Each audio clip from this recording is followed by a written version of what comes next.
Odd Conduit Media. What's it gonna be? You are now listening to the Hyrule Podcasters!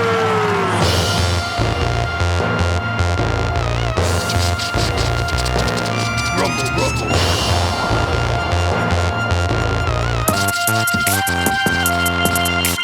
Hey there, all you happy mask salesmen. Welcome to another episode of Hyrule Podcasters! I'm your co-host, Ben. And I'm your co-host, Pat. And normally, on this podcast, we play through each game in Nintendo's Zelda franchise. But this is a side quest. Patrick, what are we hearing on this week's side quest? Well, the last 2 weeks, since we're in our off season, we did some interviews, including last week when we met with Chris and Haney of the First Encounter podcast. That's right. We are dropping Season 2, Episode 1, A Terrible Fate, right into your ears. Right up Patrick, in there. What up? What's this episode about? Well, the First Encounter podcast is also an audio-only Let's Play, a lot like Hyrule Podcasters. But the shtick that they have going on is that the person playing the game has never played it before, and the other person has. So this season, they're playing Majora's Mask, which Chris has never played. So you kind of get their take on Zelda games and their background, and what they expect to happen, what Chris expects to happen in this season. Now, if you want to hear our interview with them, it's the previous episode in this in-betweener series. And you can listen to Ben mispronounce Haney's name 100 I'm so sorry. times. I'm so sorry. You know, I feel like we can cut you some slack because we had a teacher named Mr. Haney in school. We totally did. And I think that's where you 100%. got that from. Shout out Mr. Haney. So I think that it's fair. I don't think we had a chance to explain it during the interview. I know. But look, If you listen to the interview, I just stopped kind of saying his first name over the course of it. What up? What up, H? I always totally pitch to Chris. Yeah. I was Hey, like, Chris, you talk. Chris, you talk. It's a really fun interview. Back to this episode, Hyrule Podcasters is a clean podcast, and First Encounter is not, so there is explicit language in this upcoming episode. And that aside, let's dive into some Majora's Mask. If you hadn't had an opportunity to play through Majora's Mask, it's a delightful listen. Mm-hmm. If you've played through Majora's Mask, it is an incredible listen. You'll have so much fun. It might even inspire you to pick up a copy of Majora's Mask for your 3DS. Or buy a 64 and plug back in and play along with them because they're only 3 episodes deep into Yeah, they're this just season. 3 episodes in. And don't worry, we're going to get back to our usual shtick soon. As we announced in our last episode, we will be playing Ocarina of Time starting very soon. Buddy! Yeah. So, all that said, I really hope that you all enjoy this episode of The First Encounter Podcast!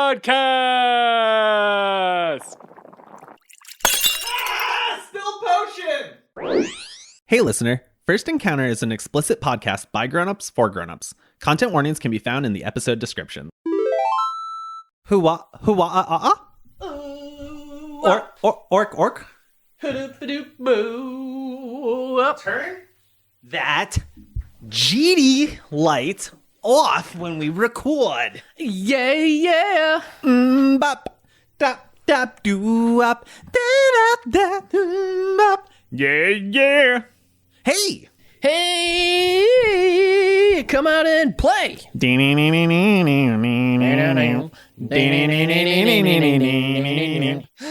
What a treat. Hanny, thank you for joining me on this fucking delightful day. Hey! Thanks for having me. Thank you for me having you. We're fucking back, dude. We're back! Here we are, Season 2, First Encounter. Season 2. They said we couldn't do it. They said we weren't gonna make it. That was just you. You said we couldn't do it. Oh. You said we wouldn't make it. Look at us now, though. look at us go. Majora's Mask. Coming up presently. Pretty fucking cool. I'm real excited about it. Yeah, me too. Yeah, it's gonna be a real good time. Before that, though, Huh? we're changing a little bit about the episode. Oh no, what are we doing? Our fun little bloops. Huh? Little bloopies. Yeah, my favorite part of the whole episode. Yeah. Yeah. We're moving that to the end of the episode Oh. after the outro Huh. because we want you to listen to that. And also, we're going to thank our new patrons. We have new patrons? Yeah, so many. I would love to hear some of them. Or all of them if you'd like. Let's do all of them. All right, hit me with it. So we got huge thank you to Brett. Massive thank you to Ryan. Great thanks to Hyrule Podcasters. Massive thanks to Nonstop Final Fantasy. Humongous thanks to Seth. Big old giant thanks to Troidal Power. And humongous thank you to Julie. Also, special thanks to our X-Potion tier members, Nonstop Final Fantasy and Mary. Thank you so much. Oh my goodness gracious. Thank you. Thank you. Thank you. You know what else we have, Hanny? What's that? Fucking producer. A producer? There's now a producer for the First Encounter podcast? Yeah, producer level tier. Thank you so much to Denise for supporting the production of all of this. This is incredible. Thank you so much. So very much for becoming a producer level patron and for making the show possible. Literally. Quite literally. Quite literally. That's without you, we would have one less host. Thank you, Mama. Mama? Thank you so much for supporting us. Yeah, it's pretty incredible. We would definitely not have the quality of the show that we do without all of you. So thank you all so very, very much. Yeah, you helped us purchase these fancy new mics that we're using now. Do you like the sound of my voice? Does it sound good? I really hope you do, because otherwise, why are you here listening to this audio-only medium? What a delight. It's Chris's voice, isn't it? I knew it! It was always Chris. I wish I had something glass to throw. No, I'm not throwing these coffee cups. Just pull the monitor down. I bought these. No. No, I bought that too. Chris, today is a momentous day, not just because we are kicking off our very amazing Season 2, Episode 1 with our brand new video game, The Legend of Zelda Majora's Mask. Only 1 week late. Just the one. It's genuinely a little surprising that it's only 1 week, honestly, considering it's us. Look at us go. But you know what? It's important to me that we take time to acknowledge today's gravitas, if you will, because not only is it the release of our Season 2, Episode 1 premiere, but it's also a day for celebration. Because, Chris, we have our very first sponsor for the show. What? Yeah. Who the figment are you talking to? Well, Chris, I'm talking to Uncommon Coffee here in Vermont. Oh, I love them. Yeah. They're really good. Great local shop here in Vermont. And you can also support them and us by going to uncommonvt.com and checking out their page. Where That's a delicious product right there. Stop. What? you can support Uncommon VT. Oh my God, I hate you. I'm trying so hard to make this work. I'm sorry. It's just so yummy. You can go to uncommonvt.com. That's uncommon, V as in Victor, T as in Timothy, .com, and purchase a bag of delicious coffee. Using our sweet code. Using our sweet code. It's sweet. That's our new code. It's not. sweet. No, you stop. This is payback. I felt like I had such good steam going into that, and you were just like, what if I destroy this? I feel like I have such good coffee going into this. I hate which you can get at uncommonvt.com using our code GOOD. That's good with no spaces, no dashes, straight up good. All lowercase? All doesn't matter. Nice. Yeah. Get 10% off. Go to uncommonvt.com and check out their shop. They have some delicious coffees. They have some really cool shirts. They also have a coffee subscription. Check it all out. It's really, really awesome. Although, if you do the subscription, you don't get the coupon code. Doesn't work on the subscription. That's fine. That's fine. That's fair. Yeah. What are we what are we drinking today, Hanny? This is Ethiopia Layu, I believe is how you pronounce it. However, nowhere on the internet had the ability to tell me how to pronounce it because the internet sucks. Nowhere on the internet. I tried for 12 minutes to find how to pronounce it because I wanted to make sure I was pronouncing it right. It's really fucking good. Really, really tasty. This actually stands alone great on its own. No need for cream, no need for sugar. It's real good. I was going to remark, no additives for you this time. No, it doesn't need them. No, it's really good. Yeah. It's good coffee. Fantastic coffee, fantastic people. It helps them out. It helps us out. Everyone wins. What a treat. Yeah. UncommonVT.com. With that, for season 2, I'm giving up the reins of the controller, and Chris is giving up the reins of story lead, and we're swapping spaces. I am rosy-cheeked and eager for you to bring me on this journey. Perfect. So for this journey, I have decided that I want Chris to play one of my favorite games of all time, also considered one of the best games of all time. This is true. However, it is, as per First Encounter style, one that Chris has never played before. It's true. We are going to throw Chris into The Legend of Zelda, Majora's Mask. Yeah.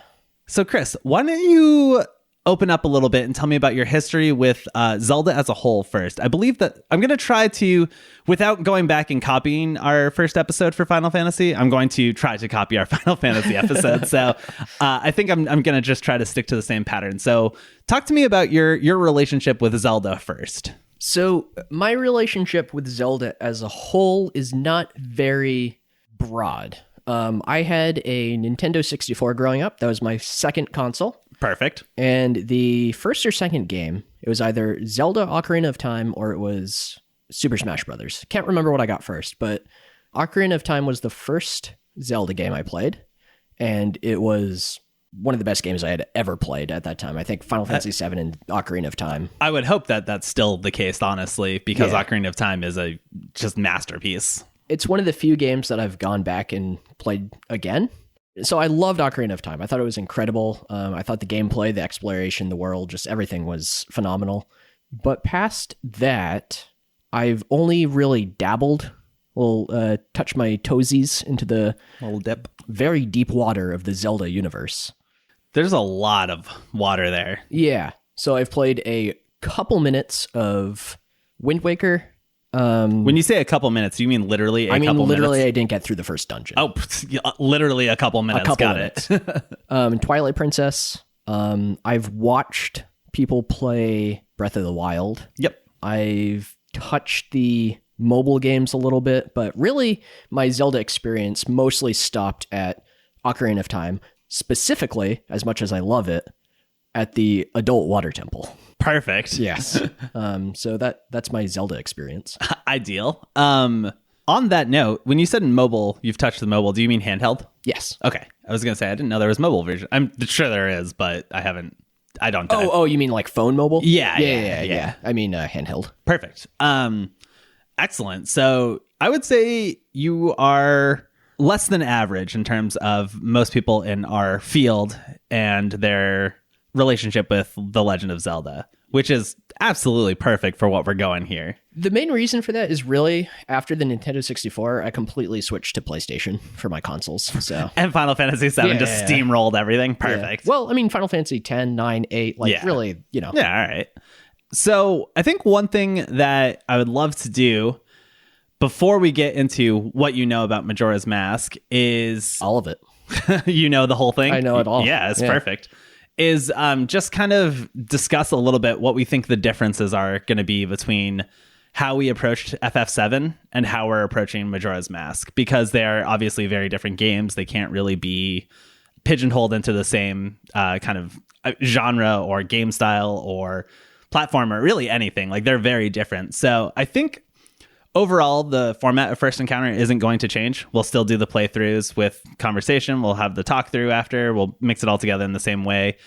What do you perceive is going to be different, though, going forward? So this is going to touch on a little bit of what I assume I know about Majora's Mask. But I would guess that the story structure itself isn't as structured as Final Fantasy. So it's going to be more open to what I'm going to pursue in the game. Okay. You're making expressions at me. Yep. Don't worry about it. From what I understand of Majora's Mask, I think it's a lot of side quests and like doing what you want in the order you want. Maybe. We'll see. But I figure I'm going to be less guided by the overarching story. Yeah. And it's going to be more kind of your struggles figuring out how we guide some kind of semblance of momentum, I suppose. I think you're not entirely wrong. I do think that there is certain parts of the game that I'm definitely going to want you to not miss. And unfortunately, like Final Fantasy VII, there is a lot you could just walk by without even acknowledging it. Yeah. I think to aid me with this in guiding you, I'm going to bring over my Majora's Mask original guidebook and not let you look at it, but use it as a kind of a post, because like you said, with the difference between this and Final Fantasy VII is that the structure is going to be fundamentally different. So I don't perceive too much of a departure from classic Chris Haney shenanigans. I mean, it's still us. It's still us. I think the struggle is really going to be your time walking the fine line between guidance and letting me just roam and go crazy. It's going to be interesting for, I think, us to both be on the other side of this. I'm actually looking forward to it, because it's going to be, I think, really hard for me to not spoil, because I am who I am. Excellent. And I think it's going to be really hard for you to be playing the game and not be the one that's just like sitting back smug. I do have a little bit of a control I won't say issue, but streak in me when it comes to these sorts of things. So it's going to be very different. Yeah. It'll be good for you. Little bit of a therapy lesson, I'd say. Yeah. Perfect. I think that's all I want to touch on in terms of what's going to be different. So let's do something that's the same. Chris, go ahead and just lay on me what you think Majora's Mask is. Okay. Let me grab my notebook here so I can make sure that we visit these points again in the future. Please. So I think a big difference between where I'm starting with Majora's Mask and where you started with Final Fantasy VII is I have done a little bit of background research into Zelda in general, and that's touched on Majora's Mask a little bit. That being, without context, that could make it worse, honestly. So let's see. Right off the bat, I think Majora's Mask, the way I understand it, is it's connected in some way to Ocarina of Time. I don't know whether the ending branches from Ocarina of Time or whether it has something to do with the timey-wimey shenanigans of Ocarina of Time. I love that. Yeah, I think that Majora's Mask is somehow branched from Ocarina of Time in some way. Okay. I know that there's a Skull Kid. I don't really know what that means, but it's a kid. He's got a mask. And I guess he finds the Majora's Mask? I don't know. He summons a moon to destroy the Earth, and the moon crashes in 3 days, and you have to stop that from happening. I think the Majora's Mask, the titular character, if you will. I will. Particularly because you said titular. Yeah, it's an excellent word. Excellent word. I think that's possessed or is evil or something, and it's maybe controlling Skull Kid. Aside from that, I know that you are collecting masks yourself that let you turn into different species, I guess, of the Zelda world. Okay. So I'm pretty sure you can become a merman. Okay. One of those leafy things that spits at you. Yep. One so of those. This is what that feels like, huh? Yeah, one of those things that spits seeds at you. Huh. We've all encountered them. I didn't realize that this is what you feel like all the time, and I feel like I want to apologize to you.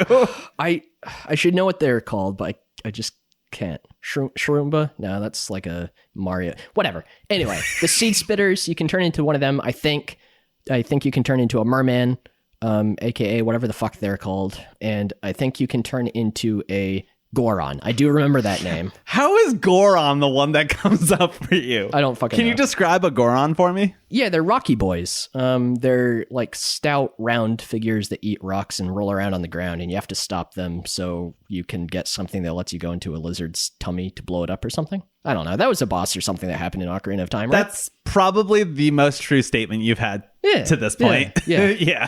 Yeah. So I know I'm pretty sure you can turn into those three things. I don't know about other masks you can collect. I think you're a kid the whole time. In Ocarina of Time, you transition between adult and child Link, and I think in Majora's Mask, you're a kid. And you're going around and doing side quests and like helping people with their tasks in this world that is inevitably ending. And you can use your ocarina to turn back time. And I think that's probably where a lot of the puzzly elements come in. If I could turn back time, I would find a way to stop that meteor from crashing into Gaia, because in this case, it's a moon. Yeah. Oh, also the moon has a face. It looks scary. It laughs at you. I know that because I've seen that everywhere. I think Meteor is missing a face in Final Fantasy VII. Yeah, I think we could probably work on that. I also don't know that I realized the parallels between Majora's Mask and Final Fantasy VII until you mentioned that just now. Yeah. But I think that's really everything I know about the game itself. I know the development was like, I don't know if it was the Ocarina team, but basically it was a team of people who were like told to make a Zelda game in like a year, and they were like, fuck, I guess. So the game was developed in less than 2 years. Which is bonkers. And it was, I believe, the first Zelda game to feature the use of the game pack, which for the N64 was an expansion that went into the machine and allowed for better. It was basically like a boost that allowed you to have better graphics, better performance, etc. And the game required the use of that because the graphics were so pumped up from Ocarina even. Okay. I didn't realize it was that much of a step. Yeah. And the creative team lead, I believe, for this was Shigeru Miyamoto. All right. So you know it's going to be good. Yeah. Perfect. I do know Zelda is a silent protagonist. Zelda is the silent protagonist. I'm writing it down. I misspoke. No, you said what you said. Zelda's the one who goes, hit, yeah, right? And do you want to know something fun? This is not a spoiler at all. Sure. The voice actor that goes, hit, yeah, in Ocarina of Time for the adult Link, it's the same voice actor that does the guy in Gurren Lagann who has the blonde hair and claws. Oh, with the V. Oh, yeah. The one you cosplayed. Yeah, I cosplayed him once. Yeah, a long time ago. Yeah, excellent. Very cool. Yeah, the Japanese voice actor. Yes, yeah. I've never watched it in English, and I don't think they bothered changing the voice because it was just excellent. Perfect. So, I think that's interesting. One thing I'd like to do is a rundown of the characters in Majora's Mask, because the fun thing with the Zelda games is that they usually have the same recurring cast. So I want to see what you know about the cast of characters. Obviously, there's no party like there would be in a typical JRPG, but there is quite a large cast of characters that are very important to the overall story. So I'd love to hear a little bit about maybe even just like who carries over from Ocarina of Time. Right. So this is a good timing for this, because I was going to say I don't know if these characters make an appearance in Majora's Mask, but Ganondorf, big character. We got Zelda, the titular princess, if you will. I will, by the way. Who is, I don't know, she's connected to the Triforce somehow. Oh, this is going to be so much better than I was anticipating. Whatever.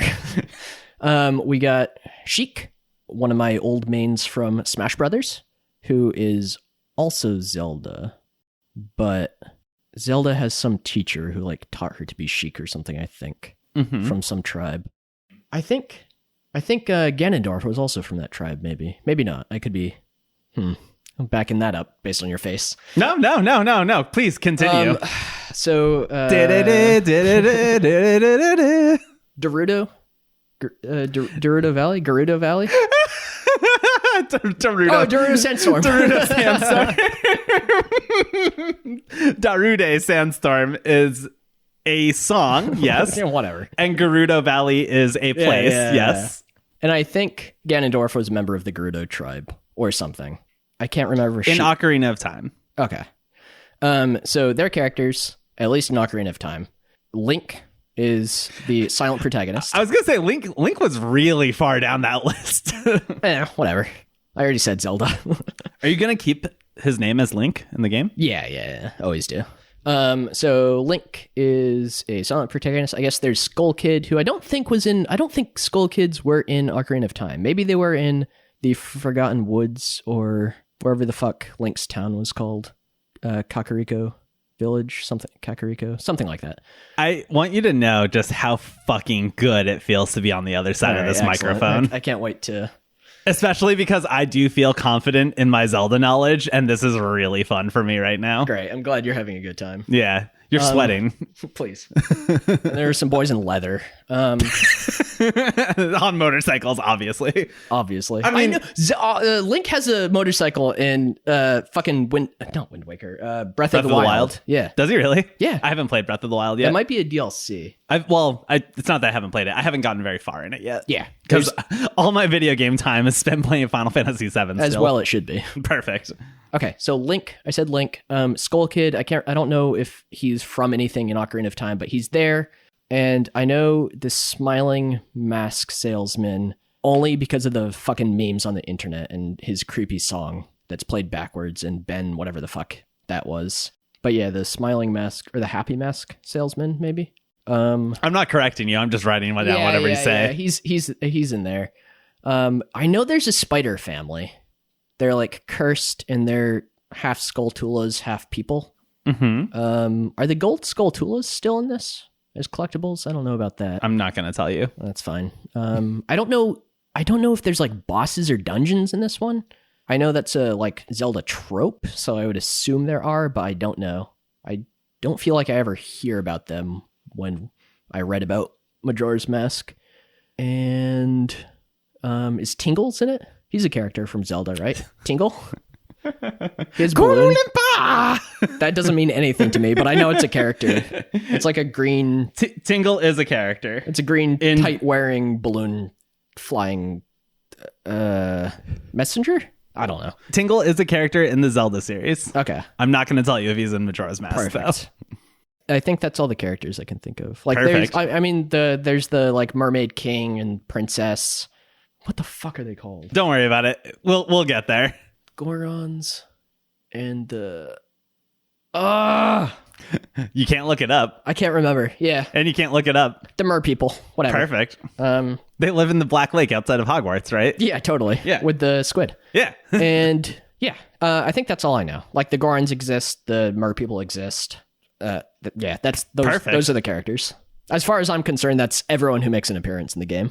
I was genuinely worried about how this series was going to go until we started recording this. I don't know if this is the same feeling you had when we did our first episode of Final Fantasy VII. Do you feel like a moron? Yes, but specifically, I thought I knew a lot more about Zelda than I do. Yeah, turns out I thought I knew a lot about FF7 and didn't know shit about it. Yeah. Dude, I didn't know that there was fucking electricity in the game, and the main villain is an electric company, and I said as such. Yeah. But then I didn't know that there would be electrical things after that. Like, yeah, I never thought about that. Yeah, no, like it's just, there's absolutely like, you think you know so much until you get to the point where you're like, where someone asks you about it, and then you're like, Yeah.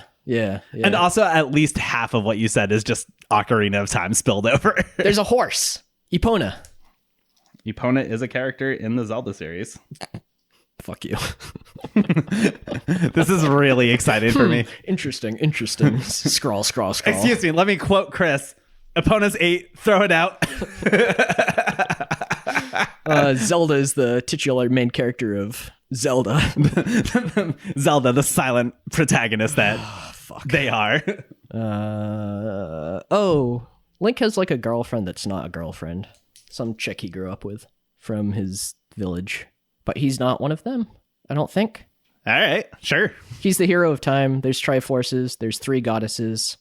Yeah, that's all. That's everything. I feel like you told me more than I'm telling you right now in our first recording episode, but I am going to say that you're getting a lot of crossed wires from what I can tell. All I know is Ocarina of Time. You're basically just throwing everything you think you know from Ocarina of Time into this game. I was assuming that Majora's Mask was Ocarina of Time, but with a moon that destroyed the Earth.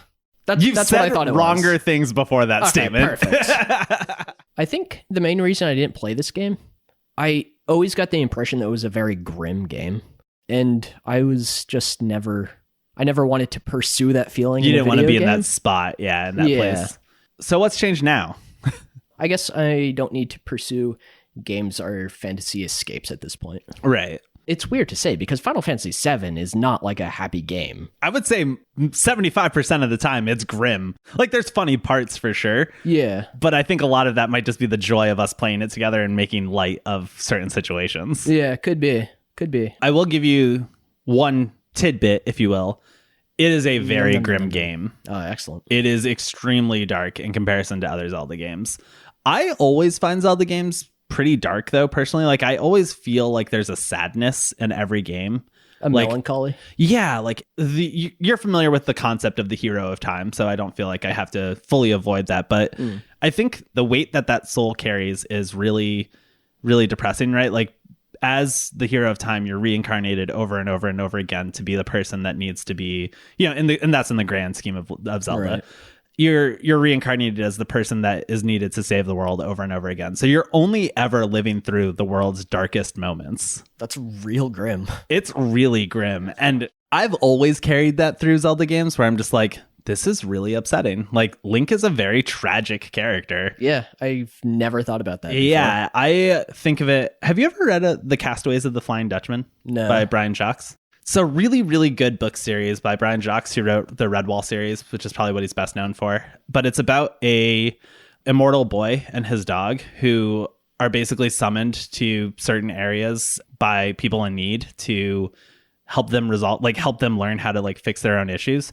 It's a really good story, but there's this overarching sadness because by the time you meet him, he's already several hundred years old and has done this before. And he knows he can't get attached or make real friends with the people he's helping because he has to leave as soon as the problem's solved. So is his dog immortal too? Yes. The dog is also immortal and can speak only with him. Man, you add immortality into anything, it's immediately a bummer. It's a huge bummer. Yeah. Particularly the soul of the hero of time. You just live this circle of life over and over again, only to know that you're going to go away. You're going to die. You're going to be put to sleep for years, whatever have you, only to be woken up to try and make connections and try to help people and then not be able to live your happy ever after. What a treat. Yeah. Thanks for that. Perfect. I just want you to carry that feeling going into this game for me. Love it. Yeah, ideal, really. The last thing that we talked about in our kind of first kickoff, our number one episode from season 1 was what we wanted to get out of this. Yeah. So I think that's probably changed a little bit now. So back then, mostly what we wanted to get out of it was we wanted to do something together as best friends, and Final Fantasy VII was something that really needed to, I feel happen to bridge our gap. I don't think that Majora's Mask has the same importance on it to our friendship to a degree, although I'm very violent against you whenever you say you haven't played it. Yeah. So maybe I could be going a little off there, but what are you hoping to get out of season 2 of First Encounter? Well, I do have to say right off the bat that I remember you talking about Majora's Mask since we were in middle school. Yes. So I understand its importance to you. So this is probably a game that I played around the same time you were playing FF7. Right. We were definitely in middle school at the peak of our youthful friendship at the time. Yeah.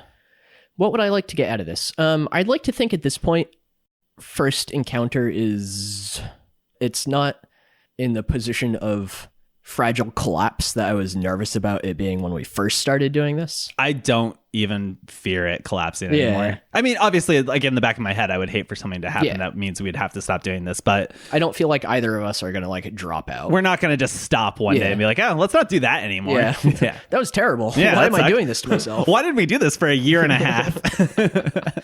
I guess what I'm most nervous about and most interested in maintaining across the seasons is our enthusiasm. Right. And not the structure, but being able to transfer the storytelling over to other games.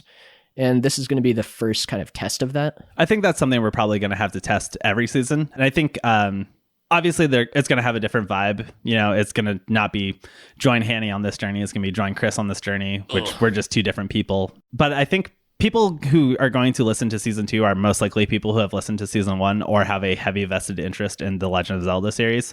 Right. So I think what we'll probably end up having is people who just stick around because they like us and want to just hear more from us. But I'm also really excited to get you in front of the mic more and force the conversations out of you, because that's going to be a good time for me. Yeah, that's my follow-up, because I handpicked you, if you will, from your myriad of friends. Because I enjoy your enthusiasm and your what's the right word? You're just very open. with your personality and your friendliness and your general handiness. Yeah. You're very open about your handiness. And I know I am I'm going to show you my handiness after this recording. Beep. I'm a much more closed person, and I don't like being the center of attention. So I am very curious how this is going to feel with you being the leader, if you will. Yeah. And having me as the... I don't know that I'll be able to stop talking enough. I sure hope not. To make it that much different. But yeah, I think for me, I'm really just excited to watch you play a game. Okay. Because you've gotten to watch me play a game for a year and a half, and you've seemed to really enjoy it. And I'm really looking forward to just kicking back with a coffee or a beer and just watching a video game, especially one of my favorite games of all time being played. Just remember that everything you've put me through for the past year and a half, I'm going to pay back tenfold. Remember that door swings both ways, and you have put me through a lot on this side as well. Excellent. Perfect. Awesome. I think my kind of last question is... what can fans expect from season 2? Dear me. I'm trying to just touch on our same points from I season think 1, episode 1. I think our listeners can expect just more of our shenanigans. It's going to be interesting to see if we continue to evolve, because I know when we started First Encounter, it had a very different feel, at least to me, than where we have ended up now, both in terms of recording and just how comfortable we are behind the mics and like interacting. So hopefully we'll continue to improve, both in just quality of recording and also in quality of self. Quality. Well, I wouldn't go that far, but yeah, I think just more of that good, entertaining content. Do you know what I'm really looking forward to? What's that?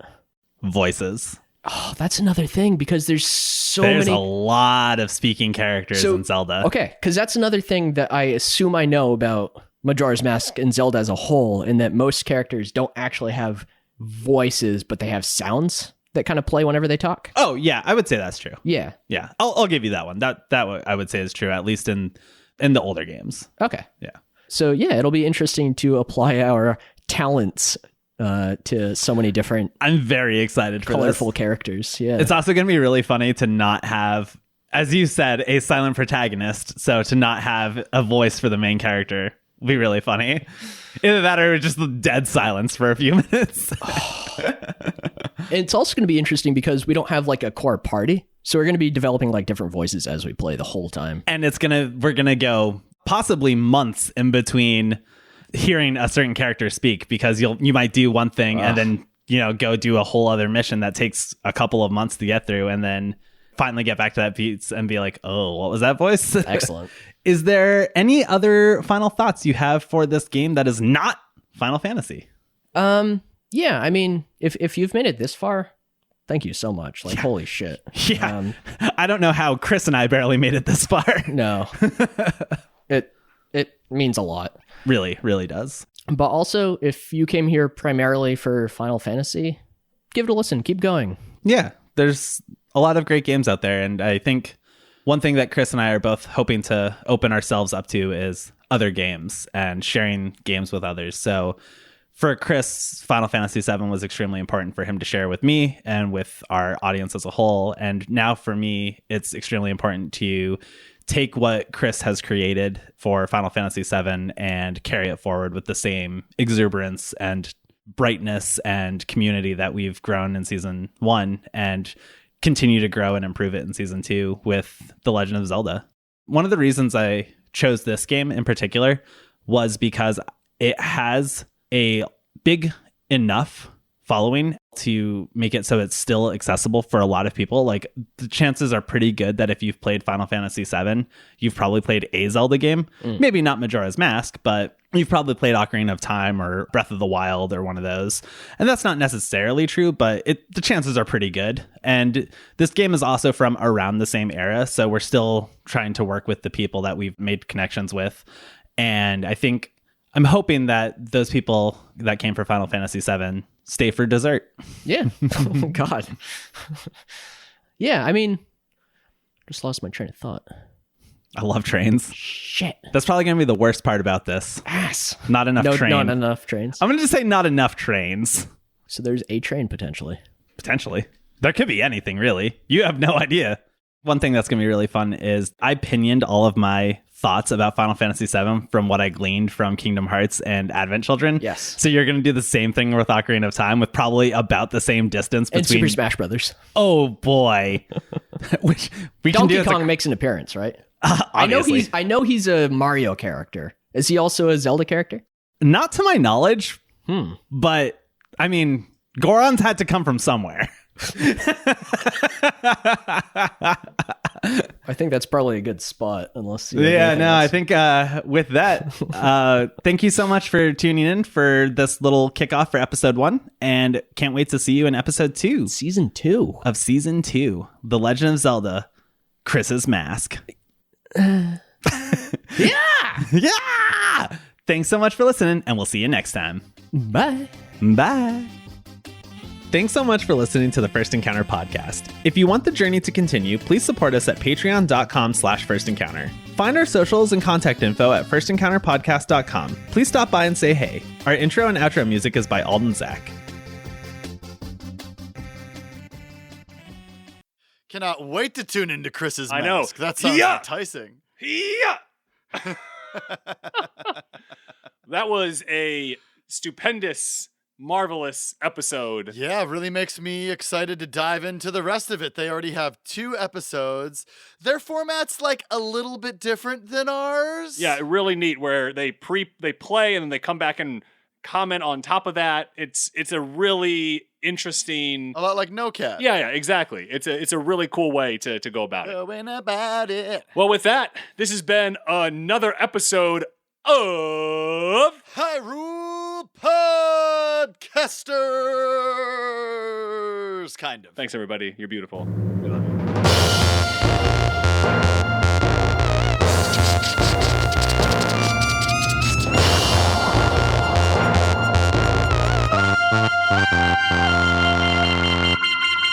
Thanks for listening to this week's episode of Hyrule Podcasters. You can find us on Facebook and Instagram at Hyrule Podcasters and on Twitter at Hyrule Podcaster. As always, this episode was produced by Patrick, and we'd like to thank Lieutenant Headtrip for composing original music for the podcast, including our theme song. Additionally, if you'd like to directly support us, you can head over to our Patreon page. Patreons get early access to episodes and more. Links to everything can be found in the show notes. And be sure to rate and review us in Apple Podcast, Spotify, Stitcher, or wherever you listen.